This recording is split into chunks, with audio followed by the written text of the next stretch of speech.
In this video, we're going to discuss the Camranger 2 and why it isn't for me.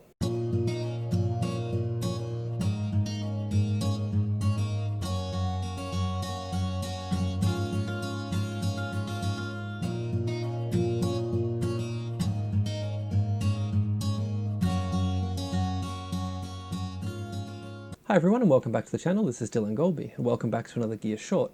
In this week's episode, we're going to be talking about the Camranger 2, why I bought it, and why it's not for me. Now, to get started, I just wanted to talk a little bit about what the Camranger is and why I've had my eye on it for a few years. Now, basically what it is a wireless way to control and tether your camera. So back before we had a lot of these sort of Wi-Fi apps on phones that could connect to mirrorless cameras and things like that, we had some pretty poor implementations, things like SnapBridge from Nikon in the early days, which was, you know, if you could get it to connect, didn't really work anyway. And so Camranger basically put itself in there and said, well, here's a device that you can connect to your camera using a little USB cable, and it will give you wireless control of it from, you know, a tablet, a phone, or something like that. And it will also allow you to, you know, preview your images a little bit bigger and all of that. So, being a Fujifilm shooter, I've been waiting for a while for them to release a Camranger version that supported Fujifilm. And I think it was 2019 maybe when this came out, and it's just sort of completely flown under the radar for me until now. And I was looking around for some solutions because I've had a couple of jobs where I needed to wirelessly tether, or, you know, where it would have been really good to not have cables running around and things like that. And so I was out looking for a solution, and it turns out Camranger had actually released it for Fujifilm now. And so that comes in the form of the Camranger 2. So before I get started actually talking about the Camranger, I wanted to have a look at the unit itself. So it comes in this nice little case. We can open this guy up and you get this unit. Now it is all plastic. It's a little bit heavy once the battery's in there, but it's, you know, pretty hollow and light when the battery's not in there. So I feel like maybe it could have been a little bit smaller, but, you know, we'll see in a moment when I put it on the camera. It is actually quite large. So you have these couple of antennas just in case you need a little bit more range, or, you know, your signal is getting a bit weak. But we'll talk about that again in a moment. The signal is pretty good with this thing. So basically what you get is this. You have external batteries, which are these guys. You can purchase another couple of these with it because they are just for this. It doesn't use sort of an off-the-shelf battery. And with it, you actually get a little, just a regular hot shoe adapter. So basically you screw that guy in here, and then it will mount to the hot shoe of your camera, just like you would with something like, you know, a GoPro or something like that. Now they do actually sell a little clamp that will hold on to this and allow you to mount it to something like an L bracket. I didn't get that. And in a way, I sort of regret not getting it because it can be a little bit difficult, especially with the length of the cable that they do give you with the Camranger, to actually attach it to the camera. So what I found myself doing is using some other USB cables that I had around when I attached this to the camera, because this little guy here, depending on what angle you have it on, doesn't actually reach the USB port on the camera. So you do need to perhaps invest in a longer one of these if you are considering it. But let's grab an X-T4. Now, that brings me to one point with the Fujifilm support. There are only 3 cameras in the Fujifilm lineup right now that don't automatically charge when you plug in a power source to the USB port. And those are the X-T4, the GFX 50R, and the GFX 100S, I believe. And so for something like the X-T4, when you do plug this in, the camera is going to start drawing from this battery and deplete it really, really quickly. Unfortunately, Fujifilm doesn't offer a do not charge over USB option in the menu. If they had that and could just switch the USB charging off, that would be really good for this device. But for now, if you're using anything other than the 3 cameras I mentioned, it's probably not really even worth considering because the battery's only going to go for like half an hour, maybe 40 minutes at most. So yeah, I'm filming on the X-T4, I'd show you on that, but for now I have the X-T4 here. So let's mount that on the camera just to show you sort of how large the unit is. Now, as you can see, it's pretty big. And the one thing that I have noticed is because this little guy is so short, you actually end up having to turn the unit sideways anyway, which really gets in the way when you're trying to use the camera. So, as I mentioned, probably should have bought the connection for the L bracket so that I could have mounted it on the side. But as you can see, it does make the unit a little bit bigger. The other camera that it does work with is actually the GFX 100S, so let's grab that. And it fits a little better. It seems to be designed for slightly larger cameras. Now, if you had a DSLR or something like that, it would be a little bit more at home than it is on these tiny little Fujifilm cameras. So yeah, with the GFX, it's not so bad. And again, if I had the bracket on the side, this would mount a little bit better. And once again, the USB port being down here, you do need a longer cable to actually connect it to the GFX. So having said all of that, basically the things that Camranger advertised this being capable of are things like remote camera control. So you have functionality like time-lapse and exposure ramping and focus stacking and things like that built into it. Now, with Fujifilm cameras, you have a lot of that built into the camera already, but if you're using something like an older DSLR, it's definitely going to add some more interesting functionality that may not be there in the camera that you have, so definitely worth checking that sort of thing out. However, those were not really the reasons that I bought it, so let's jump into those. So there are three basic use cases that I decided to purchase the Camranger for. And the first one is one of the ones that they do advertise it being quite good for, and that is sort of a wireless tethering application. Now, I do a lot of corporate photo booths, and of course I did a lot more before we had the pandemic sort of stopping us from being able to meet people and things like that. But that will come back over time, and I will start doing these things again. So I thought, well, this is a good time to invest in a wireless solution, test it, learn how it works.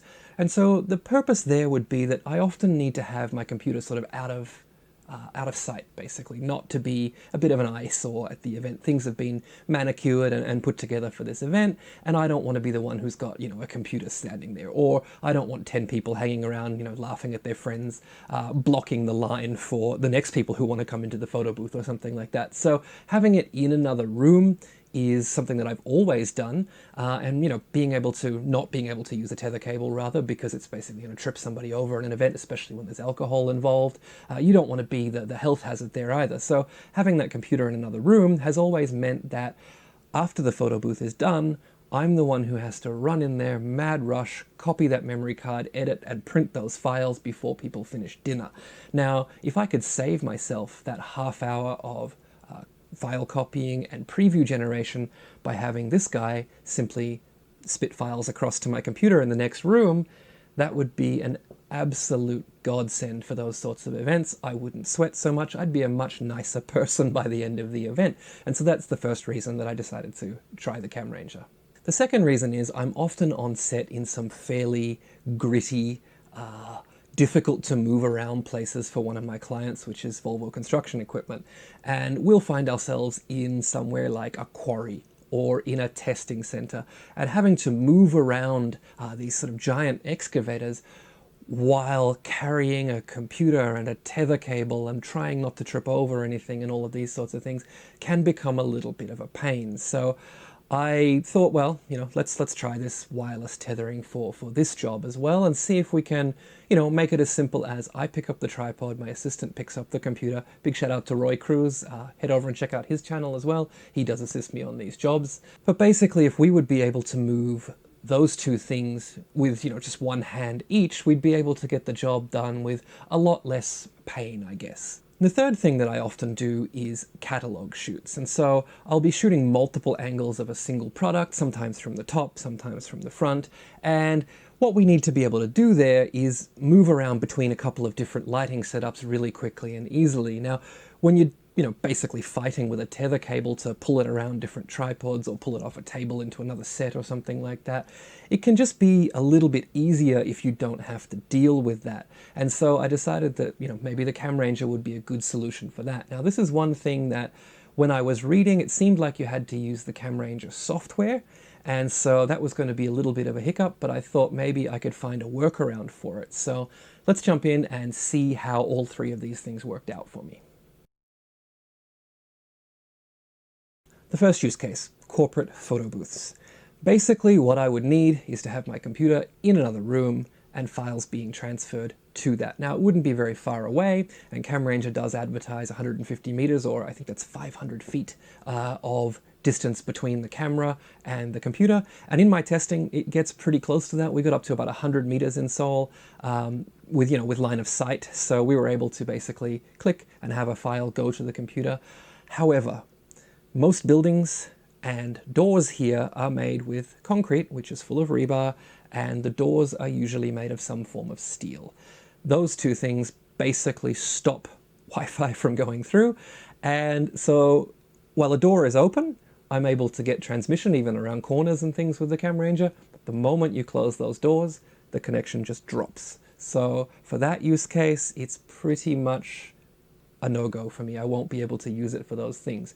Now, if I do run into an event where maybe the computer can be hidden behind the background, or it can be, sort of underneath the desk of somebody who's working at the front or something like that, perhaps I'll be able to use it. But for the most part, we've usually got a dedicated staff room, and I just can't transfer files through those walls and doors. So I had a little more faith in Wi-Fi than possibly I should have, and so that one's on me. When it comes to the second use case, which is the Volvo construction equipment shoots, it seemed like it would be the perfect thing. We'd only ever be a few meters apart, and I'd be able to be transferring files. Now, this one unfortunately didn't really work out because we are using the GFX 100S. We don't need to transfer small JPEGs across, we need to transfer full resolution RAW files across so that we can make small adjustments and so that we can, basically export them where needed and show the client what we're thinking with this particular setup.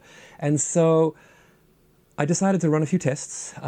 With the X-T4, I was able to get files coming from the camera to the computer and fully rendered in Capture One within between 5 and 6 seconds.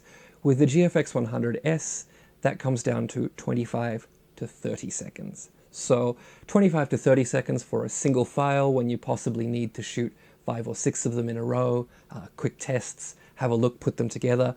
It's just going to be, 4 or 5 minutes of extra transfer time that you really cannot afford to use on a set like that. So unfortunately, it's not going to be able to replace the tether cable for that sort of work, which only takes a couple of seconds to send a file across. The third use case, catalog shoots, is something that I was really hoping this would work for, because I'm always sort of, like I said, juggling where to put that tether cable and how to pull it around different tripods to get from set to set. And basically I was hoping to completely eliminate that. I had used in the past a tool called a Camfi, which is a similar thing. It's a wireless tethering solution. Unfortunately, the network for that wasn't very reliable. It would connect once, work for 20 minutes, then disconnect and then not reconnect, and you'd have to sort of take the battery out, put it back in, and it just really wasn't worth the effort at that time. I'm sure the product has improved over time, but when I had it, it just really didn't work for me. The great thing about that, however, was that their Wi-Fi connection was done through a service, a background service in the operating system, so Windows or Mac OS. And basically what that allowed you to do was to connect to their wireless receiver or their wireless transmitter, basically this thing, and it would act as though the camera were tethered via USB. And so Lightroom or Capture One or whatever you were using would just detect that camera as though it was connected by a USB cable. And I was hoping that maybe Camranger software had that built in, even though there was nothing in the documentation. And unfortunately there isn't. And so you do have to use Camranger software to bring the files across to the computer. And so what that means is you've either got to send them into, say, a hot folder for Lightroom or into the capture folder for Capture One. And that, unfortunately, destroys the use case for me, because when you just drag and drop files into the capture folder of Capture One, you bypass the file naming and the automatic corrections and things that you can do when you're tethering. So you basically bypass all the good things about Capture One's tethering. So I hope that in some way that the Camranger team can actually find a way to be able to allow this to tether to a desktop operating system, so that that would become possible, because the transfer speeds are fine for something like that. Like if you get the X-T4, 4, 5, 6 seconds to transfer across a RAW file is absolutely fine. It's very little difference when it comes to that versus a tether cable. It's maybe 1 or 2 seconds, and that's what it takes for you to put the camera down and look at the screen anyway. So if they could somehow work on a way to be able to still use the tethering in the software, that would make this super useful for that sort of thing. So those are my 3 use cases that I was hoping the Camranger would work for. Now, of course, there's so many other things you can do. You can, shoot JPEGs across to a tablet and have your, your clients sitting there looking at them. You could have your camera overhead looking down at a flat lay or something like that, and be able to, arrange objects while you're looking at it on a large screen and, get your composition looking right and things like that. There are plenty of good uses for this, but unfortunately it just didn't work out for me. So if you have any questions about the Camranger 2, please do put them in the comments below. I'd be happy to try and answer them. If this video has been in any way useful to you, please do give it a thumbs up. And if you haven't already subscribed to the channel, please also do that. And we'll see you in the next one. Thanks for watching.